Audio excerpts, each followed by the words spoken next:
Sí, en la nube. Nos hemos quedado con Ahí el se link. está grabando. Ok, Y lo otro, recuerda si que hay algún ahí interesado voy, en ingresar para que le des el voy, acceso.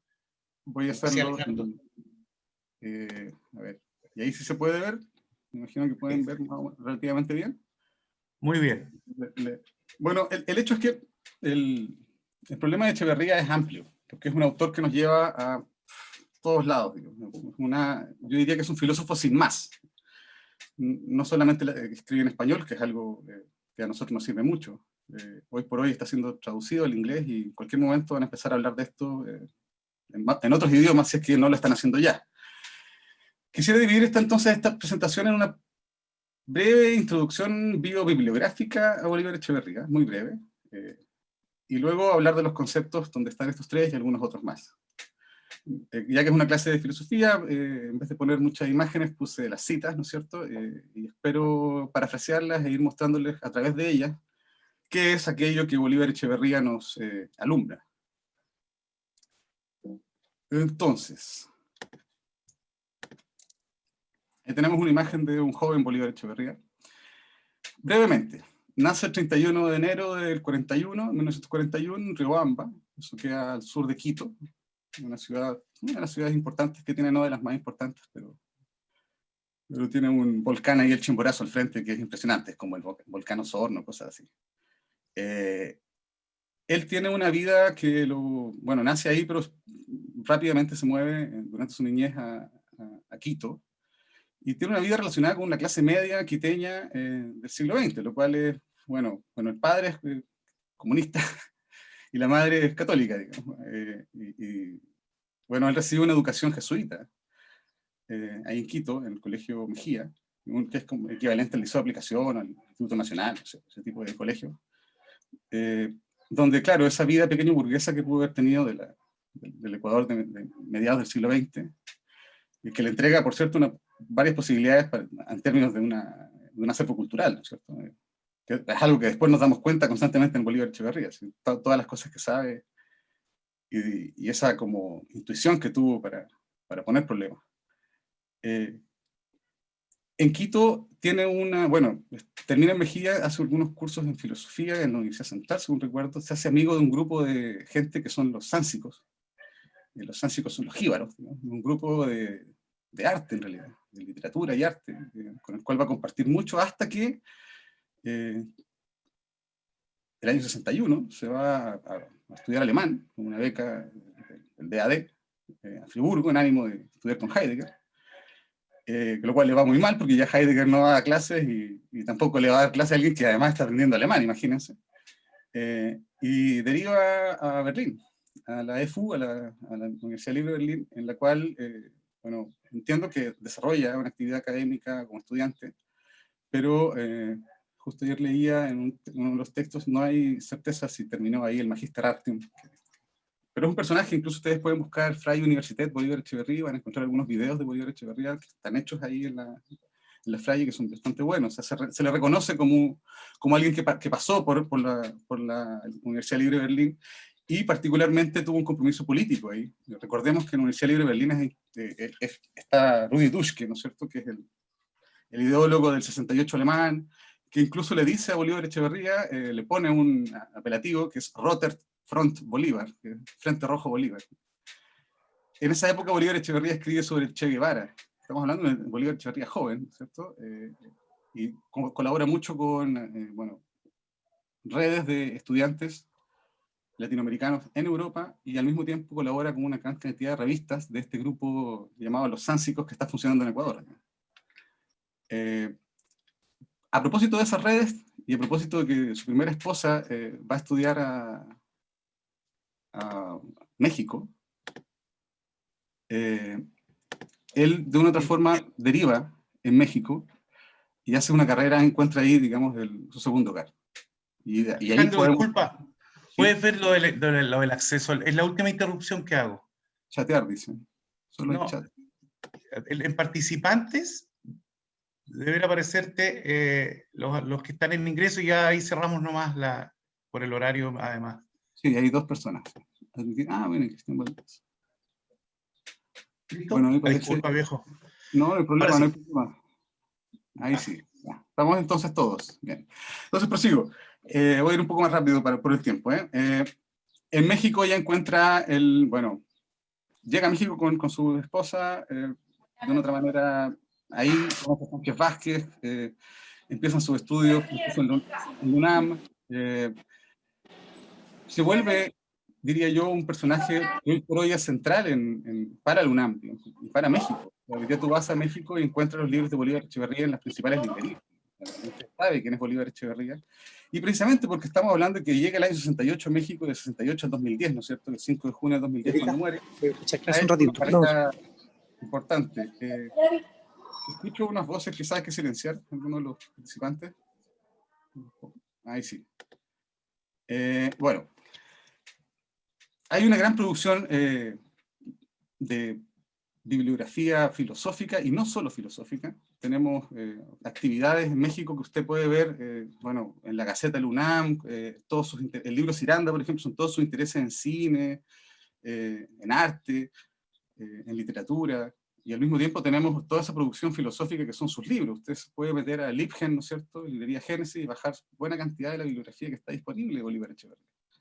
Y claro, ¿qué encontramos en Bolívar Echeverría en México? Un análisis de un tipo que ya sabe alemán y se fue a Alemania a estudiar, a estudiar el marxismo también, y que puede regurgitarlo, puede resemantizarlo, a propósito de que conoce en México a personajes como Sánchez Vázquez, ¿no es cierto?, que es un español que de una otra forma también está trabajando en Marx, y que lo suma a su equipo, si bien no lo forma, lo suma a su equipo, y les da una chance para poder desarrollarse como académico en México.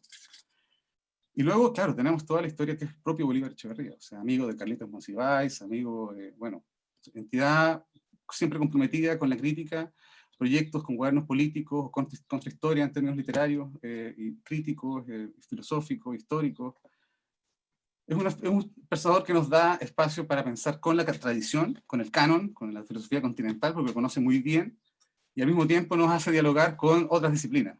Hay una beta muy interesante, que es la que probablemente yo más exploto, de Bolívar Echeverría, que es la del Bolívar historiador. Esto lo indica mucho Isaac García, que trabajó con él precisamente, y que es un historiador. Y darnos cuenta de cómo una reflexión filosófica no está lejana al diálogo, en este caso con la historia, o particularmente en Bolívar Echeverría esto se expande a la antropología, a la psicoanálisis, bueno, la fenomenología está por detrás, bueno, toda la teoría crítica, e insisto, todo este gran conocimiento de arte, de literatura, de cultura de otra manera, o de alta cultura, como dice en algunos momentos, sin renegar, por cierto, también toda esa beta de lo popular. Bueno, no puedo dar más. Traté de ser muy breve y decir algunas palabras sobre Bolívar Echeverría para precisamente situarlo. Pero vamos a lo que nos invitan, ¿no es cierto? Vamos a los conceptos. A ver, yo aquí les propongo algunos, ¿ya? Y que están, bueno, me faltaron aquí poner dos, tres en particular, pero son más o menos aquellos que buscan hacerse cargo del problema de la cultura, la identidad y la modernidad. Y precisamente estamos hablando entonces de la filosofía de la cultura, la teoría de la cultura de Bolívar Echeverría, que se va a empalmar con el problema de la identidad cultural o de la identidad como tal, y que está supeditado, en mi lectura, a un problema aún mayor, que es el de la modernidad. O sea, que es un problema que uno podría decir cruza toda su obra también. Entremos por acá. En el librito que quizás es el que más yo utilizo y lo recomiendo, que es este que está acá, ¿no es cierto?, La modernidad de lo barroco, tenemos esta definición. Pregunta, bueno, ¿cierto?, ¿qué es un ethos? No les voy a leer la definición, están ahí marcadas algunas preguntas, lo que quiero es comentarles, ¿no es cierto? Ese ethos es el comportamiento social estructural. Y que es además un modo en que nos permite sobrellevar lo que es precisamente la existencia. Darle sentido a la existencia, finalmente aquí se recupera el sentido de ethos, ¿no es cierto?, como morada, como refugio, incluso como estrategia también. Pero para vivir lo invivible, para construir, ¿no es cierto?, aquello que llamamos, ¿no es cierto?, nuestra vida en términos sociales, nuestro mundo de la vida. Es importante tener esto en consideración porque vamos a cerrar con este concepto. Entonces, por eso decidí entrar por acá. No es precisamente, quizás dentro de la arquitectura de Echeverría, bueno, y nos está escuchando, veo ahí a Ángeles, que está trabajando también este tema. Es un tema apasionante entrar a una reflexión sobre lo humano a través del ethos, ¿no es cierto? ¿Cuál es la condición que nos hace humanos? ¿Cómo vivimos, cómo sobrevivimos nuestra existencia? Agregándole a ello este elemento de historicidad. Creo que son pequeños detalles que vamos a retomar más adelante porque tenemos que mantener en mente.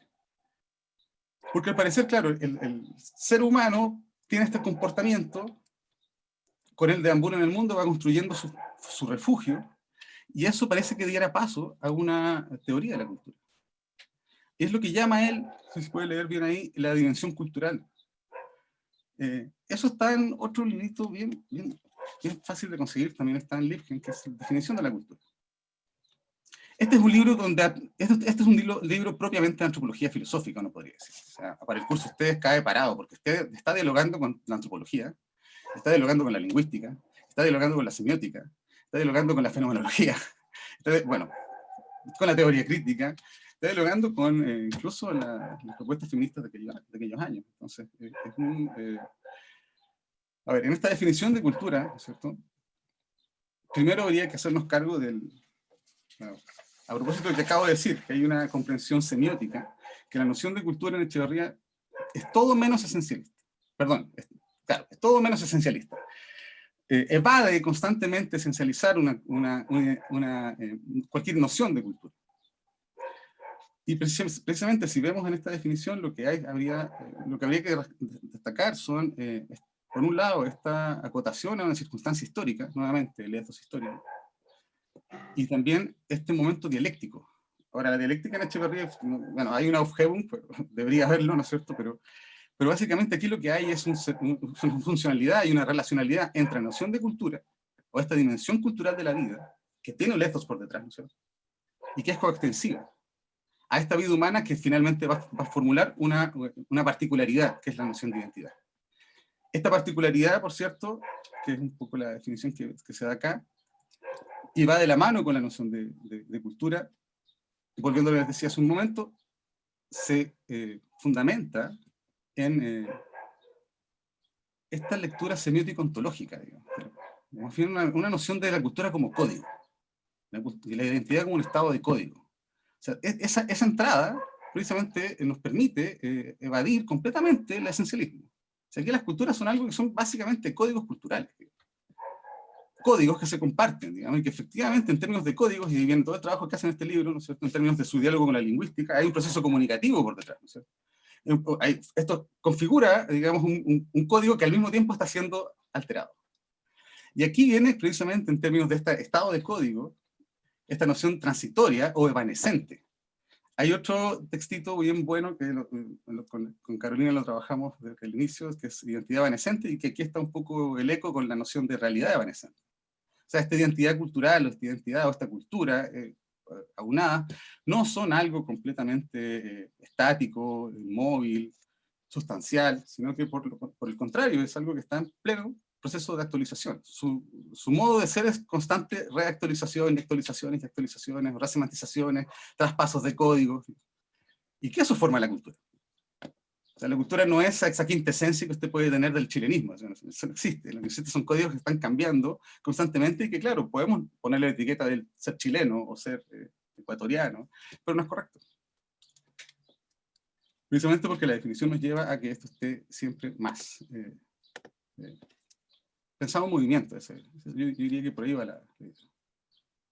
Y precisamente haciéndonos cargo de esa historicidad, cuando Echeverría al código cultural le integra la experiencia histórica, con eso está evadiendo el otro problema, que es el formalismo, ¿no? Es decir, como que son puros códigos, entonces, ¿qué hay aquí? ¿No? Pues estos son entidades históricas también. O sea, tienen una situacionalidad.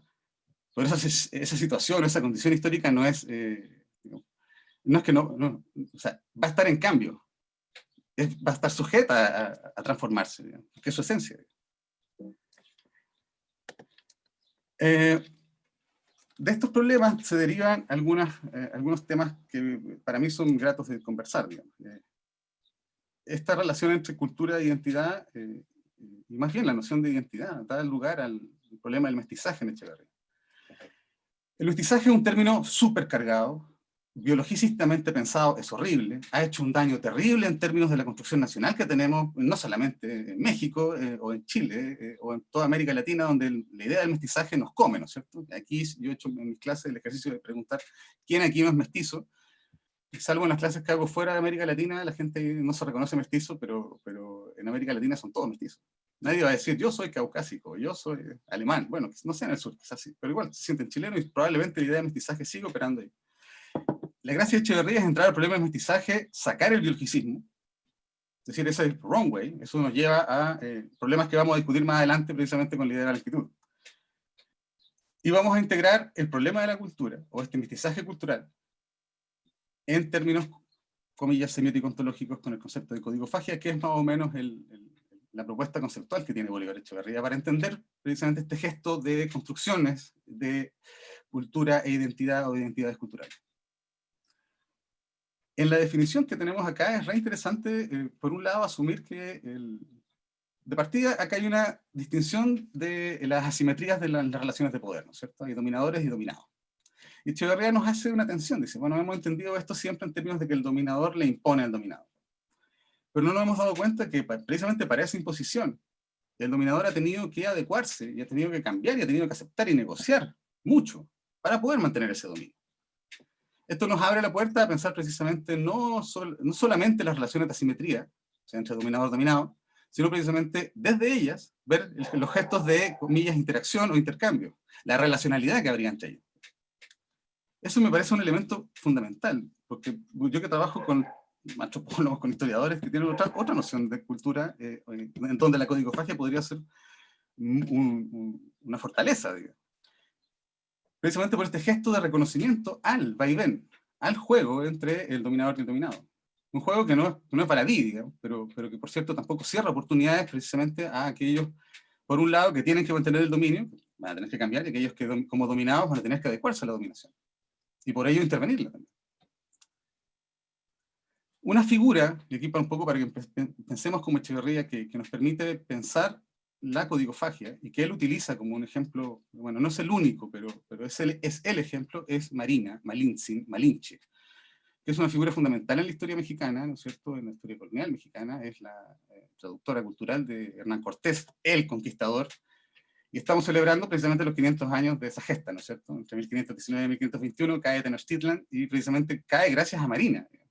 Marina hace las alianzas, Marina es la traductora, Marina tiene una historia de vida que es notable, pero Echeverría no destaca en ella la codigofagia o el mestizaje cultural en toda su vida.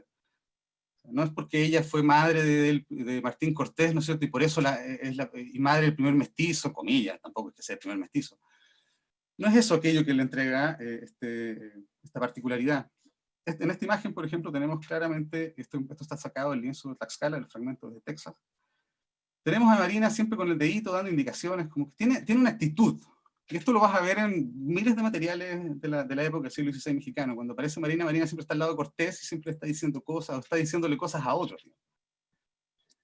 Ese gesto, ¿no es cierto?, de comunicativo, de traducción, es el que Echeverría destaca, porque en esta cita, por ejemplo, situando a Malintzin, que es el nombre en náhuatl para decir Malinche, y particularmente aquella que es una jovencita que está aprendiendo 3 idiomas, 2 idiomas, digamos, el ejemplo de un mestizaje cultural.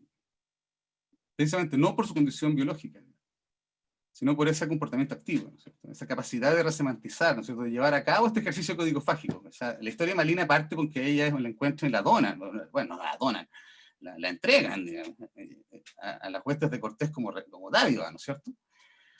El punto es que aquí, claro, la historia de Malintzin es el vector para entender muchas figuras. Yo les llamo agentes codicofágicos en mis textos, que precisamente hacen el gesto de crear una tercera forma. Afirmar una tercera forma, como dice, diferente a las anteriores. En ese gesto de traducción cultural son capaces de salir de la encrucijada de los dos para poner un tercero. Esa condición propositiva es, creo yo, uno de los elementos más importantes para entender la noción de mestizaje cultural y de codigofagia, y por lo tanto, de identidad y de cultura. Vamos ahora con bueno, Eso para un poco introducirnos a algunos de los conceptos, y sin duda tendremos tiempo para seguir comentándolos. Pero el problema de la modernidad es el que más bien nos acomete hoy, ¿no es cierto? Y en términos del ejercicio de explicativo, para que después Carola pueda darnos el segundo spin, yo quisiera destacar algunas de las definiciones que pone Bolívar Echeverría. Aquí les pongo a grosso modo de qué tratan estas definiciones, les voy a poner la cita en adelante, pero sí hay una intención de distinguir la modernidad respecto de aquello que es la tradición, y aquí la distancia entre lo viejo y lo nuevo juega en el centro, ¿no? Tenemos también un reconocimiento a que en la modernidad habría una suerte de revolución tecnológica, de la técnica. Esto, aquí a propósito del que les comenté del Bolívar Echeverría historiador, Bolívar Echeverría hace un análisis interesantísimo sobre la historia de la técnica, particularmente en figuras como Louis Mumford, Anthony Giddens. Bueno, hay un interés serio por saber qué pasó con la técnica, porque además la técnica permite algo que es particularmente propio de la modernidad, que es esa promesa que pongo, esa condición emancipatoria que no es solamente política, digo, sino que precisamente nos lleva a pensar la modernidad como la manera en la cual el ser humano ha intentado salir de esa condición original, que es la escasez. O más bien, en términos, aquí nos podríamos poner heideggeriano, ¿no es cierto?, estar arrojado en el mundo sin nada que te proteja, y que tú básicamente tienes que, aquí volvemos a la idea de Ethos, hacer una morada y por ello, de una u otra manera, darte un lugar en el mundo. Y esa forma se ha ido refinando hasta un punto en que la misma técnica puede dar una solución al problema, a la condición inicial, ¿no es cierto? Que es que te vas a morir, y por cierto, que vivir no es fácil, particularmente si tienes hambre. Un poco esa idea emancipatoria, mesiánica, o la promesa de la modernidad, está también relacionada con reconocer, y aquí un poco viene la lectura, bueno, el gran trabajo de traducción que tiene sobre Walter Benjamin, Bolívar Echeverría, que es reconocer el peligro del progreso, la idea del progreso, ¿no es cierto? En Benjamin tenemos, en las tesis, ¿no es cierto?, sobre el concepto de historia, se llama ese célebre apartado, una atención sobre, bueno, qué significa el progreso y qué tanto nos llega el progreso. Una pregunta que hoy día podríamos, o sea, que tiene validez, creo yo, durante todo el siglo XX y hoy también, digamos. Pero vamos a las notas, digamos. Aquí lo que tenemos es, bueno, esta distinción entre lo nuevo y lo viejo, ¿cierto? Lo tradición y la modernidad. Y es que precisamente aquí en la cita distingue, hay un comportamiento discontinuo, hay un quiebre con aquello que nombramos como antiguo régimen. Bueno, evidentemente cualquier cosa va a ser moderna respecto de algo que es viejo. Pero claro, aquí lo que destaca Echeverría es que habría una contraposición inicial. ¿Cuándo empezó la modernidad? Una buena pregunta. Si uno sigue el análisis de la historia y la técnica que hace Echeverría, esto parte del siglo X. Y se va refinando, ¿no es cierto?, hasta llegar a un punto como el que estamos hoy día. Bueno, eso nos da para hablar de otras cosas. Hay otras lecturas donde se iban a decir, bueno, hay una expansión europea en el siglo XV, final del siglo XV, propiamente en el siglo XVI, que también nos daría una idea de modernidad. Pero Echeverría, en varios textos, nos destaca, no es que, y aquí empieza un poco el problema de la teoría de la modernidad de Echeverría, no es que haya una modernidad, sino que hay un proceso llamado modernidad, que tiene muchas aristas, que tiene muchas diferencias. La primera que destaca Echeverría a propósito de esta definición, para empezar a resolver la pregunta que acabo de plantear, es decir, bueno, acá hay que pensar la modernidad en términos de potencia y acto, y él lo va a traducir en términos de esencia y fundamento. La modernidad tiene una esencia, que es precisamente relacionada con Europa, como pone bien ahí, y que es un reto civilizatorio, de una otra manera, que deriva en un cauce histórico particular, y aquí reconoce, ¿no es cierto?, el elemento de técnica, cuya técnica permitiría que la abundancia, o sea, básicamente lo que hoy día tenemos, ¿no es cierto?, comida en el refri, bueno, no sé si todo, pero se supone que está más o menos esto solucionado, sea de verdad lograble. O sea, y no pasemos por las pellejerías que todos sabemos que existen, digamos. Finalmente, claro, superar la escasez originaria, y en términos como el reto. O sea, podemos vivir mejor, digamos. Puede haber comida para todos, puede haber venta para todos, puede haber casa para todos, y ahí en adelante, ¿no es cierto? Y podemos solucionar muchas otras cosas más. Eso sería la esencia de la modernidad, ese sería el momento mesiánico, ¿no es cierto? El emancipatorio. Y tenemos por otro lado el fundamento de la modernidad. Y aquí leemos entre líneas, en esta definición, yo siempre he seguido la huella de Heidegger, ¿no es cierto? La crítica de la modernidad de Heidegger, donde evidentemente el fundamento, la idea de fundamento, ¿no es cierto? La proposición del fundamento, ese era el libro de Heidegger, ¿no es cierto? La idea de Grund, aquí creo que está bien reflejada en Echeverría. O sea, la modernidad tiene ese fundamento que efectivamente es aquel que quiere enseñorear la Tierra. El dominio, ¿no es cierto?, del planeta, que es algo que incluso, por ejemplo, si uno lee precisamente Heidegger en su crítica a Nietzsche, en el libro, ¿no es cierto?, en Nietzsche, el volumen 2 incluso, es constante. Esta idea de el ataque a un modo totalitario de conquistar el mundo, de una u otra manera de hacerse dueño de él, y un poco lo que hemos vivido. Cruzado, ¿no es cierto?, por esta Edad Media y estos momentos de la modernidad. Un poco para complementar a la esencia y al fundamento están estas ideas de shock de la modernidad que tiene Echeverría. Habrían 4 shocks, ¿no es cierto? Podemos discutir eso en adelante para no comer más el tiempo, pero uno sería, claro, aquel que genera los cambios tecnológicos, está la intervención la expansión del mundo europeo, ¿no es cierto? Particularmente del siglo XVI. Tendríamos también el momento de la revolución industrial, y quizás un último shock que es el que estamos pasando ahora, o que ya más bien corresponde a una modernidad más tardía, ¿no? Pero esta idea de modernidad, que tiene fundamento y esencia, y que tiene estos shocks civilizatorios, y que tiene un cauce, y que nos ha tocado a todos en el mundo ir viviéndola, se le agrega, y eso es lo interesante en la teoría de Echeverría, un personaje que es el capitalismo. El capitalismo es como bien define ahí, un modo de reproducción de la vida económica, que se va a empalmar con este modo totalitario en términos civilizatorios que es la modernidad. Y va a funcionar perfectamente, y va a funcionar muy bien. Y por lo tanto la teoría de Echeverría tiene el aliciente de juntar no solamente la idea emancipatoria de la modernidad, sino al mismo tiempo aquellas capacidades que dieron al capitalismo el lugar dentro de la modernidad, que fue preponderante, y que hoy día no podemos discutir, y que al mismo tiempo definen la modernidad como modernidad-capitalista, o esta conjunción, ¿no es cierto? Y básicamente lo que hay acá es aceptar precisamente esta noción del hecho capitalista. O sea, el hecho capitalista de Echeverría es decir, mira, tú llegaste a un mundo en el que ya funcionaban las cosas más o menos así, y que precisamente implican, bueno, no quiero caer en todas las definiciones que puede haber sobre qué significa capitalismo para Echeverría, cuando acabo de dar una, pero el hecho capitalista es cómo enfrentáis el capitalismo, cómo se te presenta, y cómo resuelves eso. Por detrás está precisamente resolver el problema de la abundancia, ¿no? O sea, de la escasez respecto a la abundancia. Y resolver ¿no es cierto?, este modo de vivir en el capitalismo, este hecho capitalista, es aquello que empieza a darnos cuenta de una multiplicidad. Es aquí cuando aparecen los ethos, plural, ¿no es cierto?, de ethos históricos.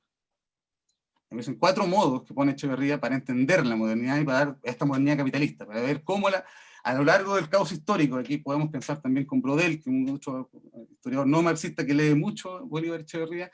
Si pensamos en términos de larga duración, vamos a encontrar modalidades de la modernidad, modos de la modernidad, formas de la modernidad, que finalmente él resume en estos 4.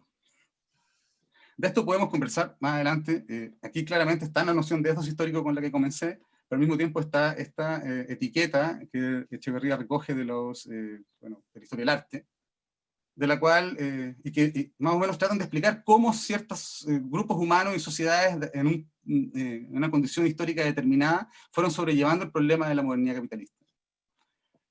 El que nos corresponde quizás como latinoamericanos y que más resonancia tiene en la obra de Echeverría es el ethos barroco. Pero al mismo tiempo el que vamos a analizar más adelante corresponde al ethos realista. Quizás esto podemos conversarlo, yo ya veo que se me va acabando el tiempo, pero el ethos realista, de una u otra forma, es aquel que predomina y que afirma, es una suerte de afirmación del capitalismo. No hay otra salida que el capitalismo, pero hay que apostar porque esta es la manera en la cual tenemos cosas, ¿no es cierto? Usted puede encontrar en nuestro presidente, ¿no es cierto?, una figura, un ethos realista hasta cierto punto. Tenemos también, el ethos romántico, que hay condición que desde el espíritu de empresa, que está relacionado con el ethos realista, pero que de una otra manera todavía ansía algo de atrás. El ethos clásico, que toma una posición como de rechazo, o sea, está enquilostado en un pasado, y este modo barroco, como les comentaba, que estaría asociado a un paradigma cultural que no solamente funcionó en América Latina, Echeverría es muy atento en decirlo,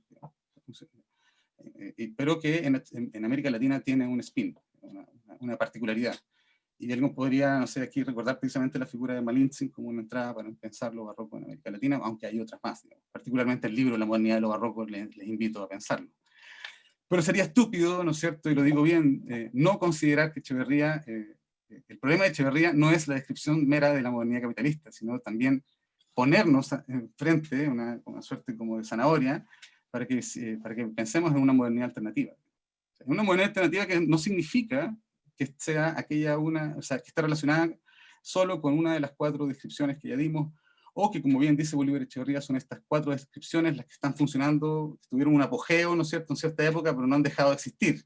Hoy día tenemos un predominio del realismo, o de este ethos realista.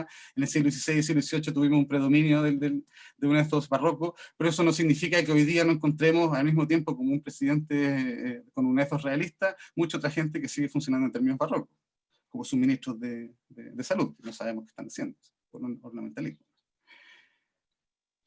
Los ethos históricos, ¿no es cierto?, entonces nos ponen en tela de juicio aquello que es la modernidad capitalista, nos dan a entender que hay una multiplicidad de esa modernidad, pero al mismo tiempo que esto no resuelve las posibilidades que tiene la misma modernidad en términos de una modernidad alternativa. Y aquí entran todos los otros juegos, ¿no es cierto?, es decir, como ser cauteloso con el progreso, asumir que la técnica puede estar la respuesta para solucionar la escasez. Y de hecho, con la pandemia, en los tiempos furiosos, ¿no es cierto?, de catástrofe que estamos pasando, chuta que hay que apostarle a la técnica. Y por cierto, hay un horizonte que no es aquel que está en la modernidad capitalista, que es capitalista, es un horizonte que sabemos que no es capitalista, sabemos, no sé si es anarquista, lo dice en algún momento Echeverría, socialista, comunista o postcapitalista, pero claramente no es capitalismo. Ahora, ¿qué sería eso? Precisamente un horizonte de preguntas que no nos lleva por el camino del individualismo, pues, del humanismo, del progresismo, o el modo de vida que hemos llevado, sino que nos lleva a un horizonte colaborativo de convivencia. Y creo que eso está en los últimos trabajos de Echeverría. Lamentablemente este trabajo queda ahí abierto para que lo interpretemos, porque, y lo dejo ahí, con esto cierro, ¿no es cierto?, al Bolívar Echeverría, nos dejó pensando, porque, bueno, si los 90 se dedicó Bolívar Echeverría a trabajar el ethos barroco, y después trabajó en buenos libros hasta la modernidad y la blanquitud, el problema del ethos realista y de la blanquitud, lo que quedaba era seguir pensando esta modernidad alternativa. Y que hay algunos elementos, hay unos textos, particularmente en Vuelta de Siglo, la entrevista que le hace Carlos Aguirre Rojas, donde, a propósito del zapatismo del año 94 en México, que es tan importante, Echeverría se abre a pensar otros modos realizables, pero eso sin duda es un problema que todavía está abierto, no está resuelto en Echeverría no va a dar la solución, porque un filósofo precisamente no hace eso. Un filósofo se preocupa de hacer preguntas, digamos, más que de argumentos, creo yo, hacer buenas preguntas y llevarnos eso como horizonte. Bueno, muy rápido fue, seguro se me quedaron muchas cosas, pero con eso termino.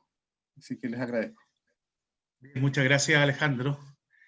Yo tomé varias notas acá, pero la idea es que al final, después de la exposición de Carolina, de la presentación de Carolina, puedan surgir las preguntas. Te pido por favor ahí que le pases el hospedaje. ¿Y eso cómo se hace? Ahí mismo sobre su nombre, a la derecha, en los 3 puntitos. Ah, ok. Dice más y ahí se puede. Ver video, chatear, fijar, hacer anfitrión. Exactamente. Y no sale coanfitrión, todavía no me consuelo. No. ¿Puedes ver, Carolina, si había gente en la sala de espera, por favor? Sí, yo voy a mirar. Si hay una persona, la voy a admitir. Gracias. Y Alejandro, tienes que dejar de compartir. Compartiendo pantalla. Eso es. Bien, Carolina, entonces, continúa la segunda parte para animarnos a una conversación al final de la exposición. Gracias, Carolina.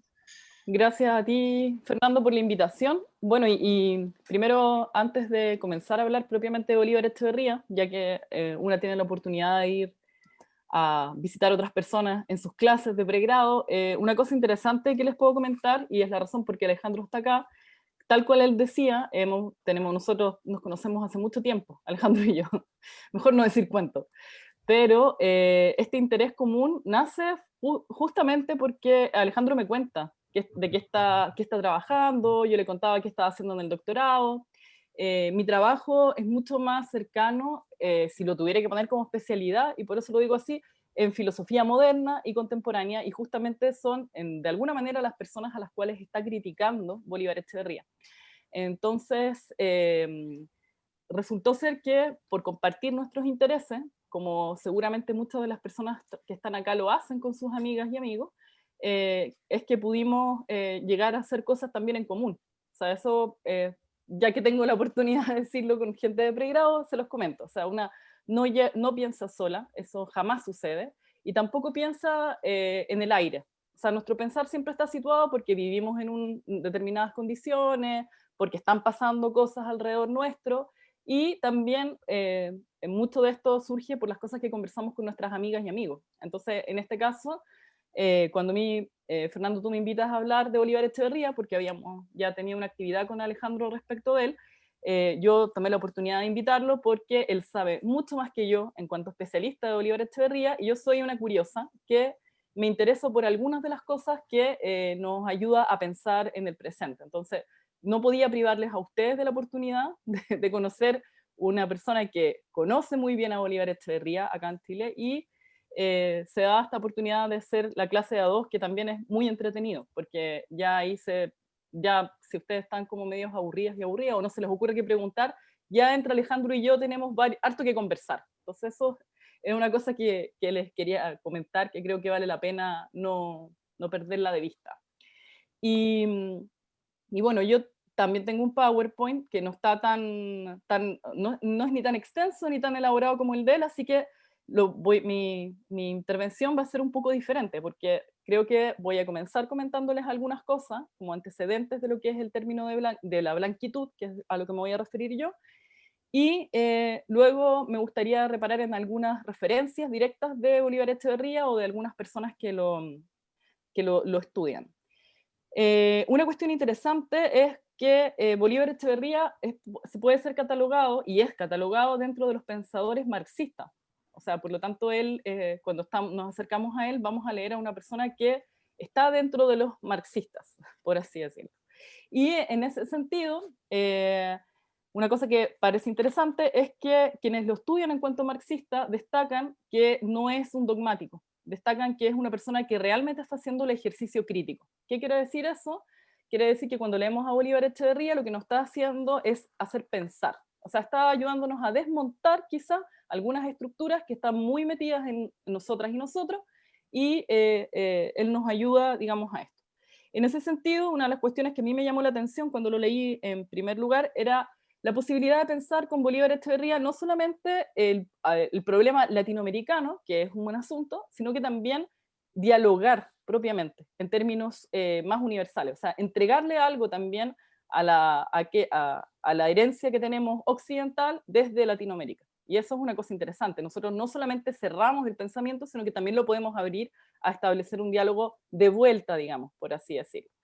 Y uno de los antecedentes que va a estar rondando en el término de blanquitud y también digamos, en el problema respecto del capitalismo, es Max Weber. Y me voy a referir muy sucintamente a Max Weber para tener en cuenta un par de cuestiones que nos van a llevar a pensar algunas cosas que Alejandro nos deslizó hacia el final de su intervención, pero que a lo mejor pasaron como, ¿cómo se llama? Pasaron coladas. Pero hacia el final de la intervención Alejandro decía que nos llevaba por otro camino que el humanismo. Qué raro es que podamos decir, bueno, vamos a hablar de un pensador que nos lleva por otro camino que el humanismo, cuando en verdad sobre nuestros hombros parece que cuando hablamos de lo humano, parece que cuando hablamos de todas esas cosas, estamos hablando de lo correcto, ¿verdad? De lo que es más adecuado, de lo que es más justo. Y eso podría tener que ver, en cierta medida, con esta posición que tiene Bolívar Echeverría respecto de Max Weber, que les voy a comentar ahora. Ante todo también decirles que si ustedes se acercan al texto Modernidad y Blanquitud, van a ver que la referencia permanente es Max Weber, lo va a sacar a relucir. No es que yo esté diciendo algo como hoy nos está revelando algo que no aparecía expuesto en el texto de Bolívar Echeverría, sino que él mismo lo dice. O sea, aquí me voy a referir a Max Weber propiamente. Max Weber es un sociólogo, pensador de la cultura, por lo tanto nos permite abordar estos asuntos que el mismo Alejandro decía al comienzo de su intervención. Vamos a hablar de una persona que va a hablar en términos culturales muy, muy profundamente.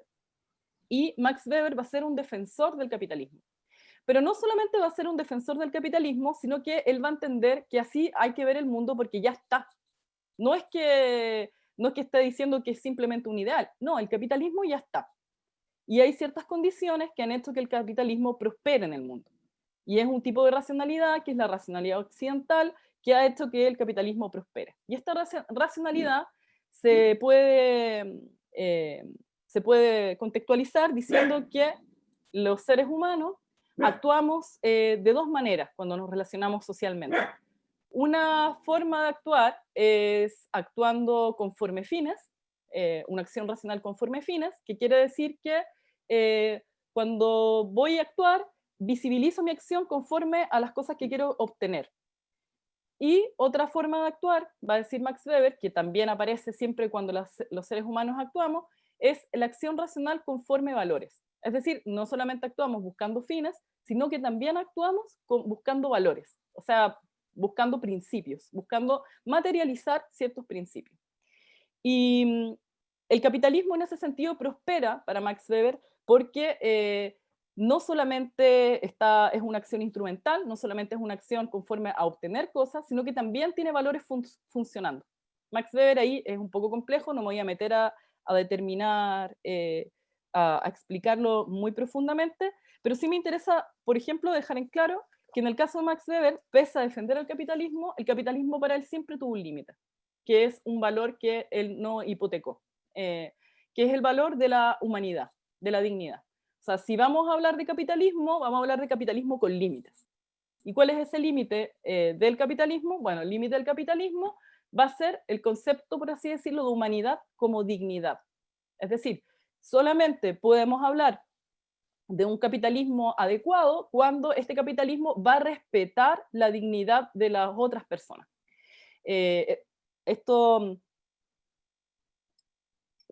se puede ver en varios lugares, pero es bien interesante que su propia esposa, Marianne Weber, con quien Max Weber trabajó, es una de las cosas precursoras de Max Weber, digamos, es que no trabajó solo, trabajó con su esposa. Y se repartieron mucho trabajo, se repartieron roles como político, como científico.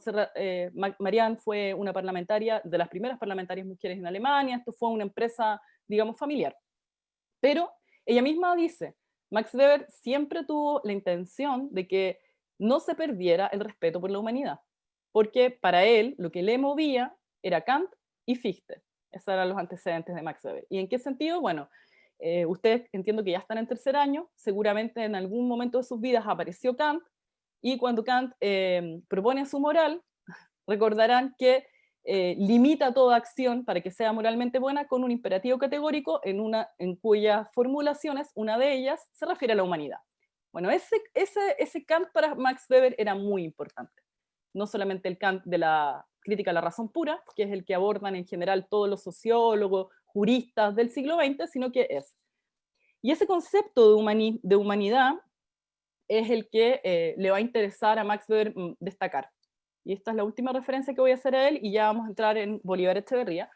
Y Max Weber llegó a tal punto que dentro de sus textos hay dos, uno lo tengo muy referenciado, que es el que les voy a indicar ahora, el otro lo desconozco más, lo he escuchado, se refirió a algunos lugares donde el capitalismo se daba sin esta limitación. Entonces él dijo, perdón, yo quiero el capitalismo para Alemania, pero no lo quiero como en esos lugares. O sea, si vamos a tener capitalismo en Alemania, tiene que tener esta humanidad, digamos.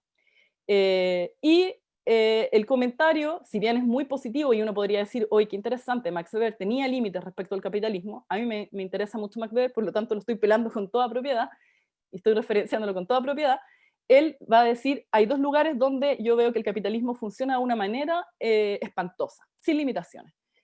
¿Dónde? En Argentina y los polacos. Eso él va a decir. O sea, yo quiero un buen capitalismo, por lo tanto, no puedo llegar al punto en que se ha llegado en Argentina, en la provincia de Entre Ríos, donde la mano de obra de la persona que trabaja en el campo no tiene ningún tipo de reconocimiento jurídico. Es decir, él dice, él va a decir, estoy hablando del trabajo temporero de personas que en la provincia de Entre Ríos llegan a veces como migrantes y no les hacen contrato, no tienen, por lo tanto, no tienen, por tanto, estas referencias, digamos, de que podamos tener instituciones de matrimonio. De hecho, Max Weber es bien interesante, dice como, tienen algo así como hijos, tienen algo así como esposa, tienen algo así como, porque en verdad no hay ninguna institución que que limite, digamos, o que les dé un reconocimiento, ambas cosas. Entonces él va a decir, tampoco tienen salud, tampoco tienen seguro de cesantía, por lo tanto, estos pobres colonos en Argentina lo que hacen es vivir según el patrón les dé. Pueden comer carne como quieren, porque es un sector agrícola ganadero, entonces hay mucha carne, pero el pan tiene un valor que no se los puedo explicar. O sea, un valor tan alto que no pueden comer pan. Entonces, en el fondo, dependen de la caridad, de alguna manera, digamos, del patrón. Y Ángeles, sí, yo sé que es muy poco conocido el texto, hay dos publicaciones en español. Uno es en la revista Araucaria, una revista que se llama Araucaria, que es de Sevilla, donde pueden encontrar el texto de Max Weber sobre los colonos argentinos, y la otra es en una revista argentina, que yo lo encontré primeramente en una revista argentina, pero pierdo el nombre en este momento. Después lo busqué para mis estudiantes y lo encontré en Araucaria mucho más bonitamente editado como para descargarlo en PDF. Pero es una referencia interesante porque nos va mostrando eso. Max Weber quería capitalismo, pero no como el que había en lugares donde no había este reconocimiento por la dignidad humana. De hecho, él lo dice de esa manera, dice, en este caso, los colonos son fungibles. Se gastan, se pierden, se puede hacer lo que quiera con ellos. Entonces, es un dato que parece anecdótico, pero que yo creo nos sirve para pensar lo que es la blanquitud. También hay un video que había pensado mostrarles, pero no sé si me da el tiempo para hacerlo. Estoy ahora compartiendo pantalla, espero que me resulte, pero siempre tengo ya el tiempo pandémico a una la entrenó como para poder salvarse si hay algún percance. A mí me enseñó a hacer PowerPoint, me cargaba hacer clases con PowerPoint y ahora lo ocupo como una pizarra, no es nada muy elaborado, como pueden ver, pero traté de integrarme a los colores que yo había visto que Alejandro tenía en su PowerPoint, por lo menos. Cuando hablamos de blanquitud, pasa un poco por esta idea de occidentalización, pasa un poco por esta idea de pensar lo humano en ciertos términos. ¿Qué es lo humano? Bueno, respetar al ser humano tiene que implicar en ciertos términos una definición previa, ¿verdad? Entonces, en el caso de Bolívar Echeverría, una cosa interesante es hacernos cuestionar todos estos conceptos que a veces utilizamos de manera inconsciente sin darnos cuenta que a lo mejor hay todo un proceso tras ello, todo un proceso que en verdad nosotras y nosotros no hemos sido tan conscientes de cómo, por ejemplo, por poner un ejemplo que es muy cercano, y que en otros países hay más reflexión respecto a esto, cómo el español es tan propio y tan ajeno a la vez. O sea, tan propio porque ninguna persona de acá podría decir que no sabe español y que no lo tiene como lengua materna prácticamente. Y aquí yo me di cuenta de su profesor que les saluda Mapudungun, cosa que yo no manejo, y claro, tengo que decir que me da vergüenza, porque en ese sentido yo estoy totalmente, por así decirlo, blanqueada, casi como en el cuerpo y en el, digamos, en el lenguaje y todo eso. Entonces, el concepto de blanquitud es un concepto que va a ser relevante para salir de la idea, para salir de la idea de que es simplemente una cuestión de color de piel. Entonces, él va a decir, en Modernidad y Blanquitud, yo fui buscando más bien citas de eso, pero voy a terminar hablando de algo más contingente para nosotras y nosotros acá en Chile. Y va a decir Bolívar Echeverría que la blanquitud, que no es blancura, es la consistencia identitaria pseudoconcreta detenida a llenar la ausencia de concreción real que caracteriza a la identidad adjudicada al ser humano por la modernidad. Ya algo se refirió mi compañero al concepto de identidad. Es un concepto que en Bolívar Echeverría va a ser interesante porque nos va a invitar a reflexionar si acaso la identidad no nos obliga de alguna manera a tratar de neutralizar algunas características muy singulares o tratar de ser como algo, ¿verdad? En el texto Las ilusiones de la modernidad, cuando él habla de la identidad evanescente, que a algo se refirió Alejandro, él va a decir que una cosa que hay que tener a la vista es que se nos ha vendido como que ser diferentes es malo. Una de esas formas ha sido el mito de la Torre de Babel. Hablar idiomas diferentes no nos permite ponernos de acuerdo, o sea, hay ahí una idea de tratar de llevarnos hacia algo que sea universal, hacia algo que sea referido a todos y todas, ¿verdad? Y en esa cita, respecto a blanquitud, que no es blancura, dice Bolívar Echeverría, nos va a invitar a ver eso. Como ven acá, estas cosas pasan. Ahí cuando puse modernidad y blanquitud, me corrigió a blanquita, que es no una palabra que no conoce mi computador, entonces me lo puso de esa manera. Y en esta, que casi estoy como yendo a varios lugares muy cercanos, va a decir blanquitud. La blanquitud no es en principio una identidad de orden racial. La pseudoconcreción del Homo capitalísticus incluye sin duda, por necesidades de coyuntura histórica, ciertos rasgos étnicos de la blancura del ser humano blanco, pero solo en tanto que encarnaciones de otros rasgos más decisivos, que son de orden ético y que caracterizan a un cierto tipo de comportamiento humano, a una estrategia de sobrevivencia. Me interesaba partir con la referencia a Max Weber y los colonos argentinos y de estas limitaciones al capitalismo, porque ahí podemos ver algo así como la blanquitud, ¿no? O sea, yo quiero capitalismo, pero no el capitalismo que pueda tener un tipo de orden mental que no se da cuenta que tiene que haber esta limitación por la dignidad humana. Eso es, de alguna manera, que uno dice, hoy qué interesante que Max Weber le ponga el límite moral, pero al mismo tiempo está diciendo que hay lugares donde no lo han sabido comprender y lo han aplicado de una manera inferior, por así decirlo. Igual hay ese gesto en el cual habría que ser un capitalista en los términos de un ser humano blanco, de un ser humano racional, no de un ser humano que ocupa al otro como un esclavo, que es lo que, o a la otra como una esclava, que es lo que está diciendo Max Weber en el ejemplo con los colonos argentinos y cuando se refiere a los agrícolas, a la gente que trabajaba en la agricultura polaca. Entonces eso es una cuestión que me da la impresión que nos podía ayudar a entender un poco este concepto de blanquitud, me parecía ilustrativo, porque además, como les digo, en la misma referencia a blanquitud, a modernidad y blanquitud, en el texto de Bolívar Echeverría, es una crítica a Max Weber.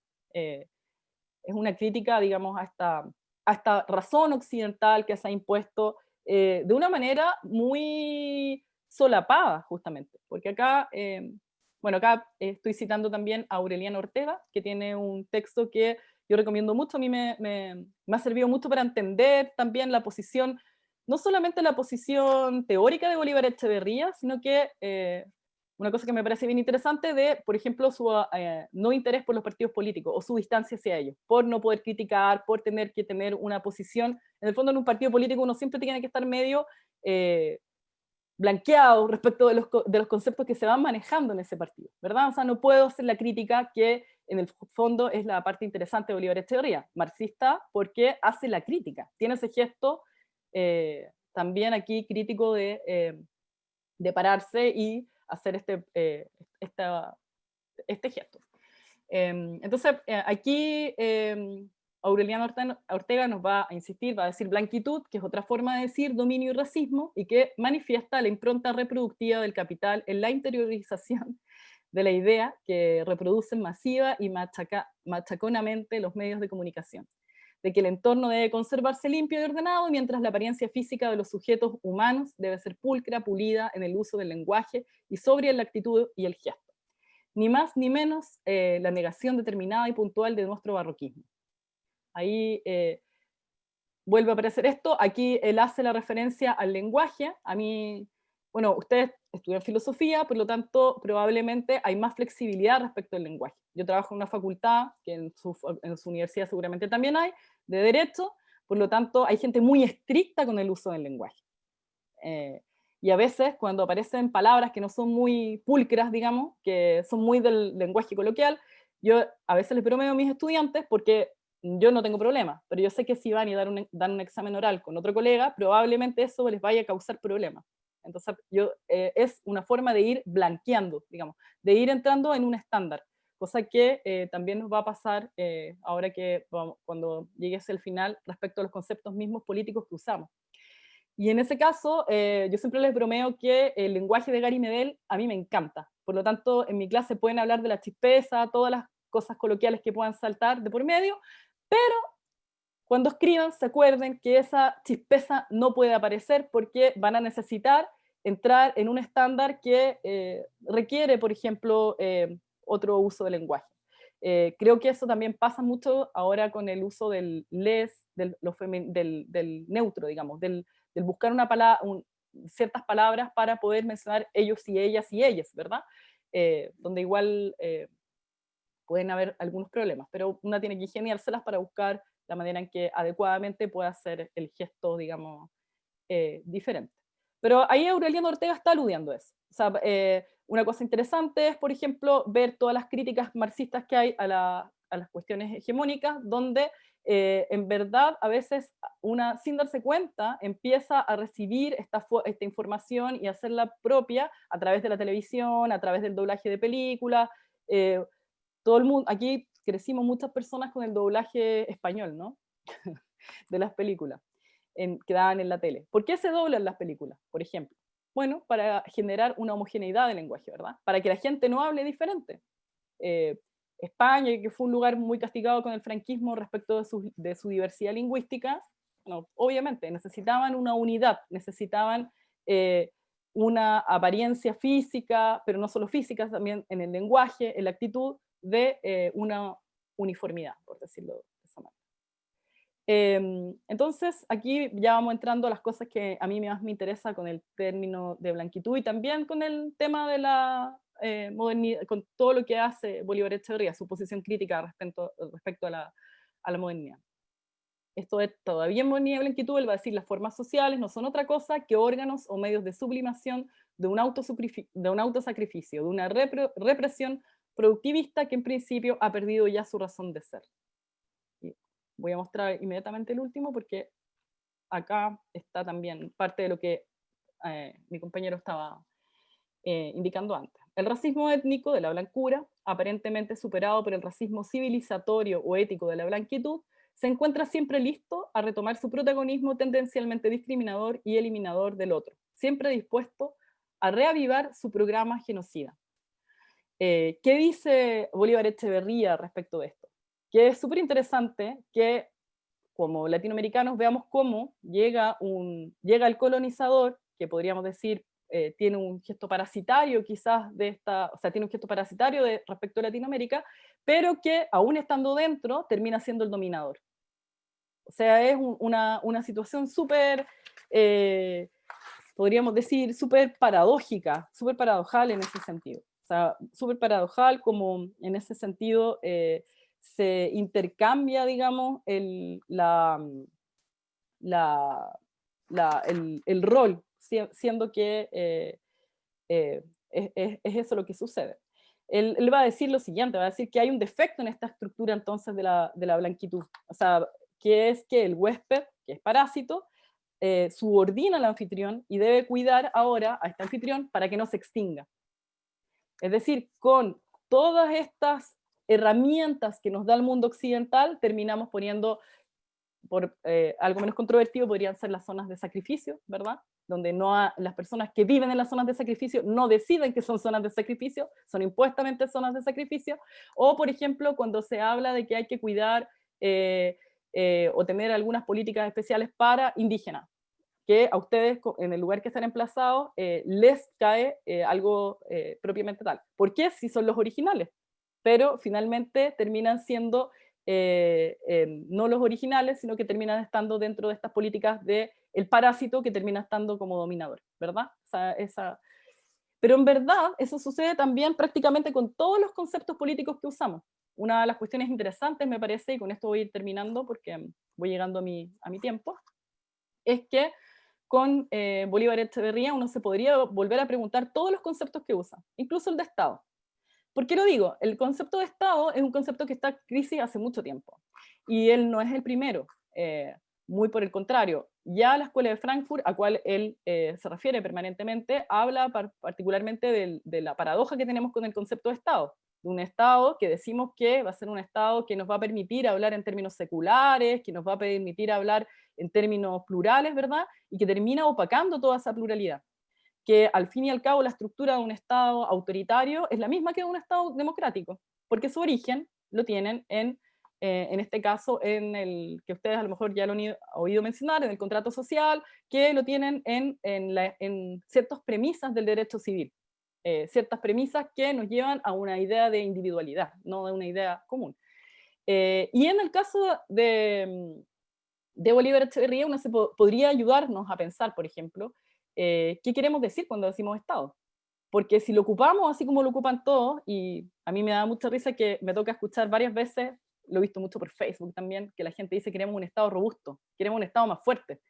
Y yo a veces me pregunto, yo en verdad no quiero un Estado más fuerte necesariamente, porque no sé si lo que me van a dar es realmente lo que yo estoy esperando que sea eso, porque el concepto de Estado al final lo que genera es una homogeneidad, ¿verdad?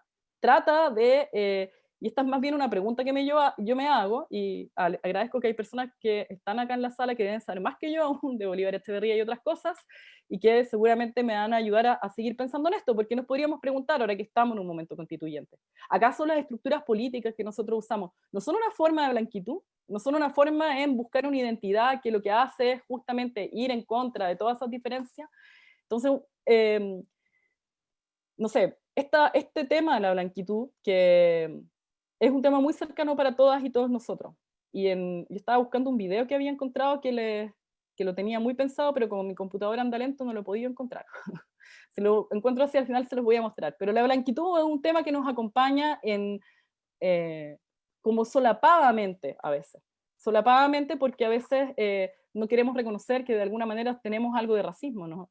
¿Verdad? O sea, ahí está justamente lo que nos está llamando la atención Bolívar Echeverría. Como cuando de repente, no sé, yo también fui migrante en algún momento, aunque no lo crean, circunstancial por el doctorado, pero sí pasaba que de repente te decían, bueno, te pelaban a alguna otra persona que conocía migrante y después te decían, bueno, pero no es como ustedes. Y una decía, ¿por qué? Porque yo estoy blanqueada. Tú te ves como occidental, hablas como occidental, y bueno, y que al final igual eso no debería ser un problema, ¿verdad? Y eso aparece en muchas de nuestras conductas. Bueno, dejo la pregunta hecha, dejo esta referencia, voy a ver si logro encontrar el video mientras vamos viendo si podemos abrir una conversación. Gracias, Carolina.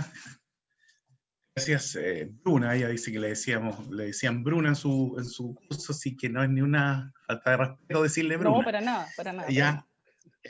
Bien, está abierta ahora la palabra, sobre todo pensando en los que están escuchando, en los que están. Yo anoté varias cosas, pero no quiero ser yo quien dirija, digamos, las preguntas, sino más bien abrir la posibilidad de alguna intervención. Franco, Pablo, Catalina, Nico, profesor Cristian. Tenemos también dos amigos abogados aquí, Julio y Sebastián. Profesor Valdés, adelante. Gracias, Fernando. Bueno, saludo a todos, buenos días. Alejandro, gusto verte desde hace tiempo. Carolina, gusto también haberte escuchado, no te había conocido antes, no te había tenido el gusto. A ver, yo había escuchado el nombre de Echeverría, pero no me había puesto a trabajarlo nunca, ¿ya? Pero lo había escuchado en ciertos círculos de trabajo, ¿ya? Esa es a lo que voy. Entonces, ya escuchando a Alejandro, a ti, Carolina, me parece que hay una cercanía, no se trata de hacer una influenciología, ¿no? Pero sí hay una cercanía súper fuerte con los planteamientos de Rodolfo Puch, incluso en la semántica de los términos. Por ejemplo, la códigofagia que tú decías, Alejandro, se asimila muchísimo a la idea ¿cómo se llama? De la fagocitación. Claro, también tiene ese término digestivo, ¿te fijas? Y encontré que había muchas similitudes. Tú, Carolina, por ejemplo, estabas hablando súper bien del tema de la blanquitud, y Kuch, bajo la misma lógica, ocupa el término pulcritud, frente al hedor, ¿te fijas? Entonces, dos preguntas. Una, Bolívar Echeverría, ¿qué lecturas tiene de Kuch? Si las tiene. Y la otra es, si acaso se me ocurre, si acaso puede haber un punto de conexión en León Portilla, porque en la medida que, ¿cierto? Están pensando en la tradición mexicana y Kuch conoce la tradición de León Portilla. No sé si hay conexión directa o indirecta, pero de que hay familiaridad en los conceptos, o sea, no cabe ninguna duda. Eso. ¿Puedo responder? Yo tengo la respuesta. Bueno, qué bueno verte, Cristian. Tiempo, ha pasado. ¿Cómo pasa esta cosa? A ver, con Kuch no hay evidencia, yo he leído suficiente a ambos autores, tú lo sabes, ¿no es cierto?, de una conexión entre ellos. La conexión podría ir por sus lecturas con la fenomenología y particularmente con la figura de Heidegger, ¿sí?, que es gravitante para ambos, pero no hay, yo que sepa, no hay nunca me he tocado con un comentario de Echeverría sobre Kuch, y Kuch claramente no leyó Echeverría. No obstante, claro, alguna distancia que habría entre la fagocitación y la código-fages, precisamente, que si estoy recordando mal quizás, pero la fagocitación es el ejercicio que hace Kuch para entender la posición del indio, ¿no es cierto? Y cómo el indio tiene que manejar un ejercicio de imposición, después de todo, sobre él. La idea de la código-fagia creo yo que tiene más esta beta semiótico-ontológica, esta noción de cultura como código, que creo yo que da más oportunidades, digamos, no solamente la noción del indio. Echeverría en términos de código-fagia podría estar hablando de todo tipo de ser humano. Creo que el concepto es un poco más amplio. No estoy denostando a Kuch, tú sabes lo que me encanta, pero sí creo que Kuch está pensando en el indio. Y de hecho, según recuerdo, este concepto de fagocitación está en América Profunda, que es un libro que habla del indio todo el rato, digamos. De hecho, citando a mis queridos, ¿no es cierto?, cronistas andinos, coloniales. Sobre León Portilla, sí hay indicaciones. Y de hecho, mira, aquí, bueno, están grabando, pero off the record, yo creo que Echeverría es más bien un o'gormiano. A él le gusta O'Gorman. Pero cuando tiene que trabajar a la Guadalupe, cita a León Portilla. En uno de los textos que está ahí mismo, también el texto que les enviamos de Modernidad y Blanquitud, cuando habla de los mexicanos, la antimodernidad de los mexicanos, el guadalupismo de los mexicanos, el barroquismo de los mexicanos, y mete la figura de la Tonantzin, de la Virgen de Guadalupe, ahí sí refiere a León Portilla. Yo le pregunté precisamente esto, que tú a Carlos Aguirre Rojas cuando lo entrevisté, ¿qué relación habría con estos teóricos de los mexicanos? Y ahí él me ha dado esta respuesta. Si hay alguien que admira a Echeverría, es a O'Gorman. Y O'Gorman es todo lo contrario a León Portilla. De hecho, hay un célebre texto en el que O'Gorman manda al carajo a León Portilla, y que es como los años 40 o 50. Dice, no, esto en realidad León Portilla no es un camino, y yo estoy de acuerdo con O'Gorman. León Portilla creo que es precisamente lo contrario que lo que haría Echeverría. Pero cuando tiene Echeverría que hablar de la Tonantzin, va y cita a León Portilla. Eso sí está en los textos. Pero, ojo, y sí quiero hacer ese hincapié, o sea, todo este levantamiento del mestizaje en términos de encuentro de los dos mundos, que es el discurso de León Portilla desde que se va a la UNESCO, o sea, y que lo cierra en el 92, ¿no es cierto?, es algo con lo que Echeverría yo creo que estaría en colapso, en colisión. O sea, no creo que estaría de acuerdo. O sea, no es esto un encuentro armónico entre mundos y esta idea de mestizaje de un tercero, y esto es muy, muy biologicista, es muy esencialista, y no tiene nada de crítica. Entonces, bueno, puedo ocupar en sus estudios de León Portilla sobre la Tonantzin, porque sí son reconocidos, así como los de O'Gorman, ¿no es cierto? Les recomiendo mucho el Destierro de las Sombras, creo que se llama el libro de O'Gorman sobre la Guadalupe. Pero ahí sí hay una relación. O sea, te puedo buscar la referencia exacta, pero no la tengo ahora en mente, pero cada vez que cuando habla de los mexicanos y cuando habla de la Guadalupe, cita a O'Gorman y a León Portilla. Yo diría que está más cerca de O'Gorman. Eso. Entonces, Carola, si quieres decir algo. No tengo que agregar en todo caso, en el que sabe ahí tanto eres tú. Yo tenía una consulta, Carolina, mientras los alumnos ahí piensan algo. Desmontar estructuras, es la cabida que tiene el concepto de humanismo dentro de este desmontaje, de esta deconstrucción.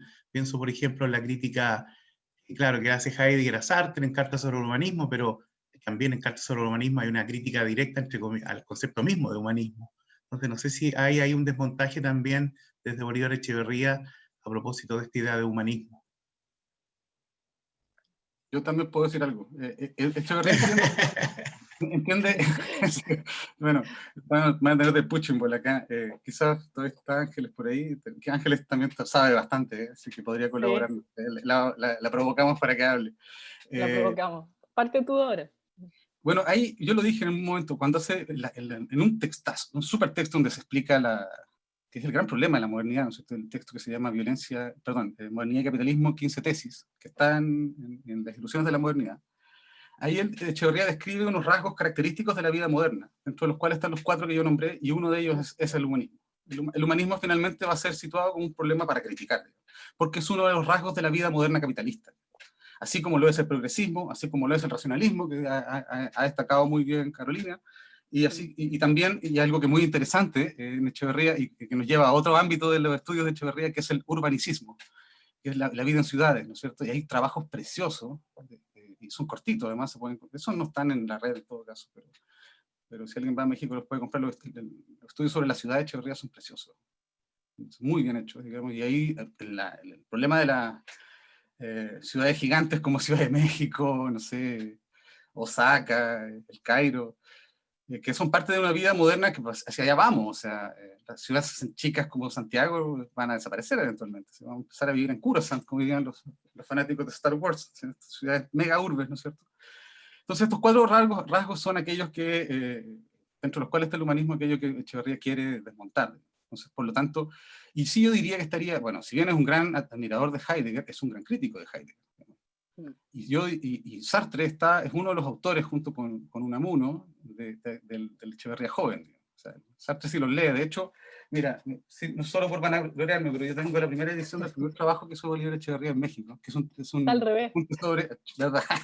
Sartre y los intelectuales y la política. Una joyita. O sea, yo diría que hay una relación con ambos y yo sí apostaría que puede estar más cerca de Sartre. Lo que Ahora, el pasa, humanismo es algo problemático, digamos. O sea, no podemos establecerlo, ¿no es cierto? Como aquello, como la gran salida de la modernidad fue el humanismo, chuta, no dio. Eso. Carola. ahí hay harto que decir, yo Ángeles. diría, tomo tu palabra y después vamos a ver si las personas mencionadas se animan a hablar o alguien más de las personas que está acá. Yo creo que una cosa, a mí lo que me ha llamado la atención también de Bolívar Echeverría es que, como bien decía Alejandro, él se fija en el Bolívar historiador. Bueno, a veces en filosofía se nos olvida que hay ciertos trabajos que desde la historia, o sea, ciertos trabajos desde la historia que han pensado también lo que significa hacerse cargo de un concepto como el de humanismo o como el de Estado. Bolívar Echeverría en general, por lo que yo recuerdo, y además que no tengo en mi cabeza todos los libros de Bolívar Echeverría como el Alejandro, que es a quien yo recurro cuando necesito saber dónde más encontrar información, pero él se refiere a la historia de las ideas.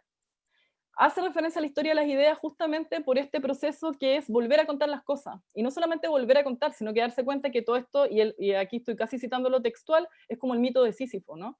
Tenemos que volver a subir con todas las piedras nuevamente una y otra vez, que es una de las cuestiones que a mí me parece interesante o que me hizo fijarme tanto también en Bolívar Echeverría y a lo mejor no en otros autores que también he leído latinoamericanos. O sea, a mí me parece muy interesante que él destaque eso. ¿Por qué? Porque no nos podemos quedar con la idea de humanismo así a secas, sino que en verdad nos toca hacer un trabajo de deconstrucción, un trabajo de construcción de qué humanismo queremos tomar. Porque con el mismo término humanismo, yo aludí a la cuestión a lo racionalista, pero ustedes lo deben saber, cuando hay una justificación de por qué se debe colonizar Latinoamérica o se debe llegar para acá, uno de los argumentos de Francisco de Vitoria, que para algunos es el primer humanista, el primer derechos humanos, es que se tiene que venir a hacer el libre comercio con las personas de acá, que son seres humanos también. Entonces, y eso en ninguna parte termina siendo como algo tan controvertido, ¿verdad? O sea, hablamos de la palabra humanismo y pareciera ser bueno ser humanista y pareciera ser bueno defender la humanidad, pero no nos ponemos a pensar qué humanidad. O sea, o qué queremos decir cuando hablamos de humanidad. O qué queremos decir cuando hablamos de Estado, o qué queremos decir cuando hablamos de libertad. Un concepto que también yo creo que una puede disputar de alguna manera, pero no lo disputa porque tiene conciencia de que en su propia estructura ya vienen ciertas ambigüedades. Y en el caso del humanismo pasa un poco eso. O O sea, cuando hablamos de humanismo, la pregunta es, ¿qué significa humanizar? Ángeles parece que abrió su cámara. Bienvenida y gracias por integrarte a esta conversación. Bienvenida, por favor. Qué gusto. Bueno, muchas gracias. No, simplemente quería primero aprovechar a agradecer la invitación. Bueno, primero porque estamos cerca, digamos, con la gente de acá de Temuco, que no es menor, o sea, yo me tuve que ir a hacer el doctorado a México, con lo cual ahora estar intercambiando, digamos, así reflexiones con gente tan cerca geográficamente me es realmente muy, muy, muy como gratificante. Gracias también, Alejandro, por el mail que me mandaste ayer. O sea, realmente para mí es muy importante esto. Y simplemente, bueno, todo lo que dijeron Alejandro y Carolina les agradezco, porque bueno, si bien yo hice mi doctorado en Echeverría, uno se focaliza en ciertas ideas, ciertos conceptos, lo mío fue la vida cotidiana y especialmente desde el etos barroco, con lo cual un montón de cosas que dijeron hoy realmente fueron muy, muy novedosas y iluminadoras. O sea, creo que esto es lo bueno de conversar. Y muchas cosas, anoté muchísimas cosas. Pero querría capaz, con respecto a esto del humanismo que se estaba discutiendo, simplemente ver cómo creo que es lo interesante que tiene Bolívar, y para eso remitirnos un poco a lo que Buck-Morss dice sobre los conceptos cognitivos críticos en Adorno, que a mí eso me pareció siempre muy iluminador, y tiene que ver con esta dimensión histórica que rescató Alejandro y que, bueno, que enfatizó Carolina. Esta idea de que para casi toda la teoría crítica los conceptos son móviles y ambivalentes. O sea, un concepto cognitivo crítico va a tener una carga positiva o una carga negativa dependiendo en qué contexto está siendo utilizado. Y dependiendo la constelación de los otros conceptos con los cuales se entra en juego, ese concepto va a ser o positivo o negativo. Entonces, por ejemplo, Buck-Morss pone el ejemplo del concepto de individuo para todos los referentes de la Escuela de Frankfurt. O sea, si ese concepto está siendo relacionado con el colectivismo soviético, va a adquirir una carga de crítica positiva, porque hay que rescatar el individuo, pero si se está refiriendo al individualismo capitalista, va a tener una carga negativa. Entonces, me parece que el concepto de humanismo en Echeverría puede jugar digamos, esa movilidad. Porque, por ejemplo, García Conde, que es Gustavo García Conde, que estudia mucho las referencias heideggerianas y fenomenológicas en el pensamiento de Echeverría, él va a decir claramente, en Echeverría hay una crítica a la antropolatría. O sea, el humanismo, si es antropolatría, es negativo, ¿sí? Pero en realidad, por otro lado, si uno piensa en los debates contemporáneos, Echeverría no sería jamás un poshumanista, ¿no? Como esa idea de unir más allá de lo humano. Entonces me parece que esto para los estudiantes está bueno siempre decir, más que dirimir el significado de un concepto, tendríamos que decir, bueno, en tal texto, cuando está dialogando con tales problemáticas, humanismo tiene estas características, ¿no? Como, bueno, en el texto que dijo Alejandro, de las 15 tesis. Entonces, como que, y lo mismo con el concepto de Estado, porque hay mucho también escrito en Echeverría sobre la crítica al concepto de Estado-Nación, ¿no? Pero es verdad que también cuando estamos en determinadas situaciones históricas que se amenazan, digamos, digamos, ciertas cuestiones tal vez más básicas democráticas, ahí se podría llegar a rescatar. Eso simplemente, pero nada, no quiero meterme más en la clase, no me voy a meter más, así que no me inviten más, porque además quiero disfrutar de escuchar, porque si no uno ya empieza con la carga de nada, de ponerse nerviosa, de qué va a decir y qué no. Pero bueno. Pero felices de que intervenga. Sí, bueno, gracias. Gracias, Ángeles. Muchas gracias, y Alejandro, que también haya hecho la invitación. No voy a decir triangulación, porque es un concepto un poco complicado usarlo hoy día, pero la invitación. Yo creo que ya para ir cerrando, porque estamos en una hora de clase, quizás si pudiesen cerrar, disculpe la redundancia, si pudiesen cerrar a partir de una idea que yo anoté aquí, que veo que hay, de una u otra manera, aúna o resume o es un punto de convergencia de distintas éticas también, es el tema del reconocimiento de la dignidad humana. Y cómo desde el análisis que hace Echeverría, pareciera ser que esa es la demanda que hay, ¿cierto? Reconocimiento de la dignidad humana. Si cerramos con eso, Carolina y Alejandro. Las damas primero. Pues. Yo primero. Mira, voy a contestar eso, pero quiero juntar con algo que alguien dejó en el chat y con una de las ideas que terminaba comentando Ángeles cuando decía que, claro, hay una referencia al Estado. Una de las cuestiones relevantes de que uno trabaje esta ambivalencia de los conceptos, por así decirlo, que es una cuestión que yo creo que tiene un lugar relevante en la época que se está pensando en la Escuela de Frankfurt.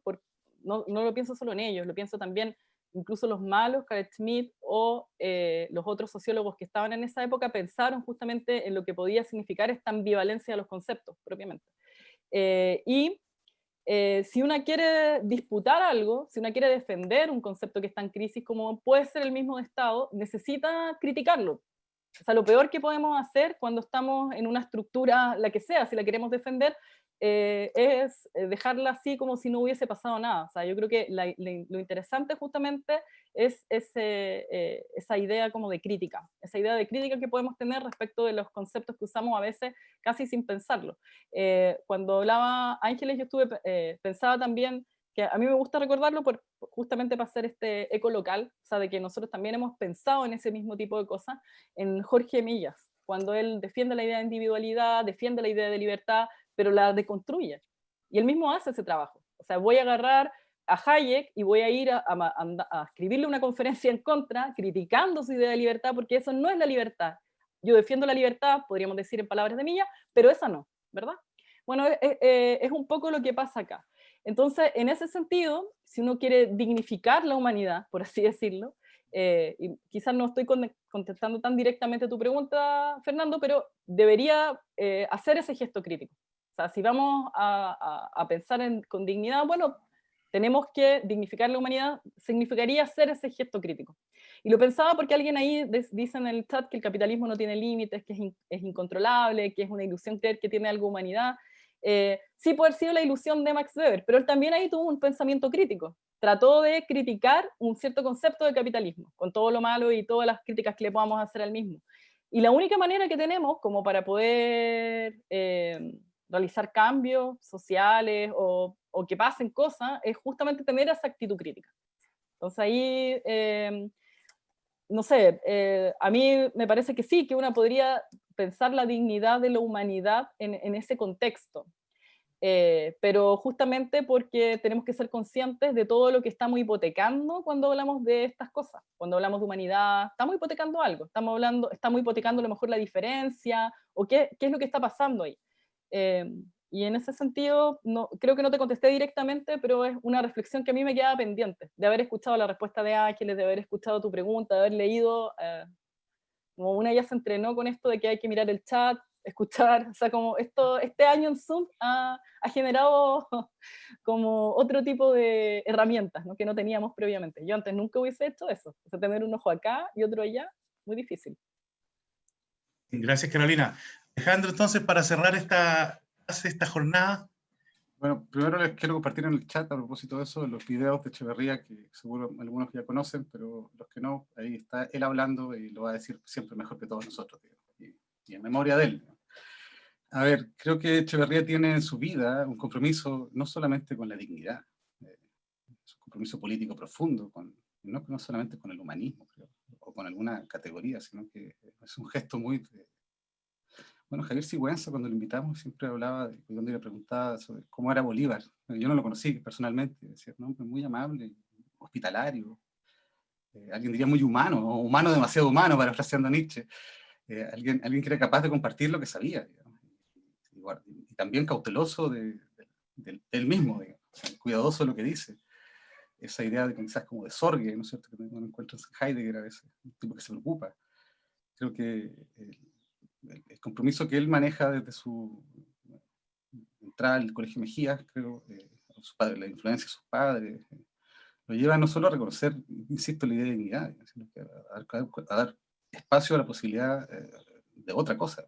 de algo revolucionariamente diferente, que no se base de una otra manera en aquellos anquilostados elementos que tenemos como sociedad occidental. Entre ellos, el reconocernos en una diferencia que está solapada por color de piel o por otras instancias que probablemente en la misma vida de Echeverría, que es su vida de migrante en Europa, digamos, cuando cortan la beca, después en México. Creo que se van complementando, digamos, si vamos a hablar de dignidad, sería una dignidad otra, una dignidad por lo pronto bifurcada, no basada en la noción de dignidad que tenemos como seres humanos en términos occidentales. O incluso, es difícil una pregunta así porque sí habría que reconocer que en Echeverría hay un espacio para la utopía.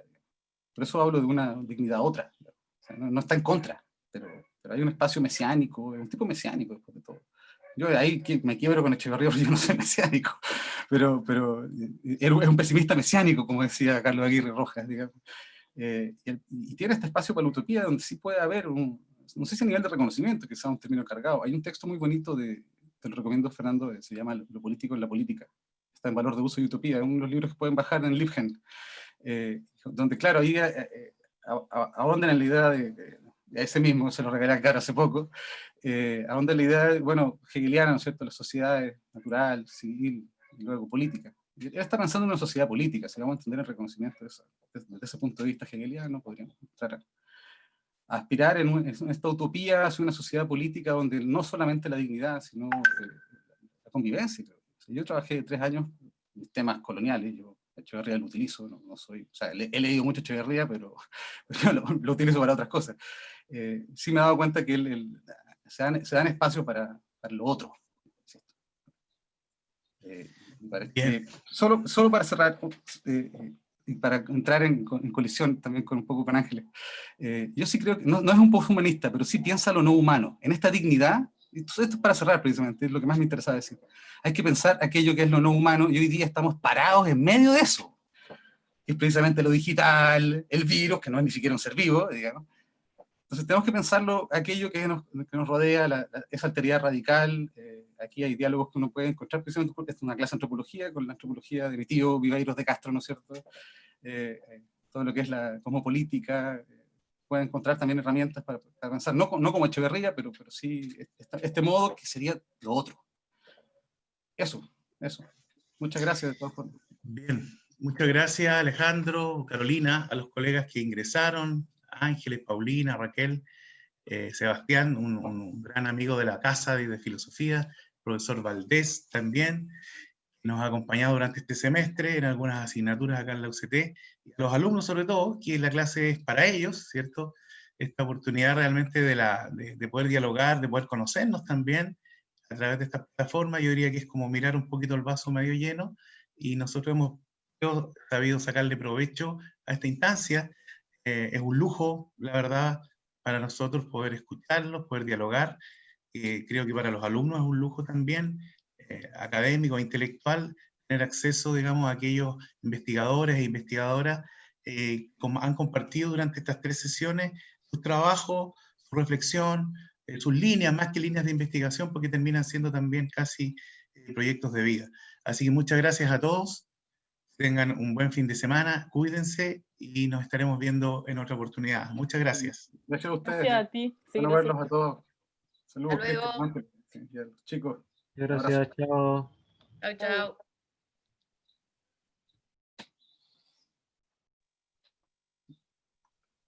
Se va yendo la gente.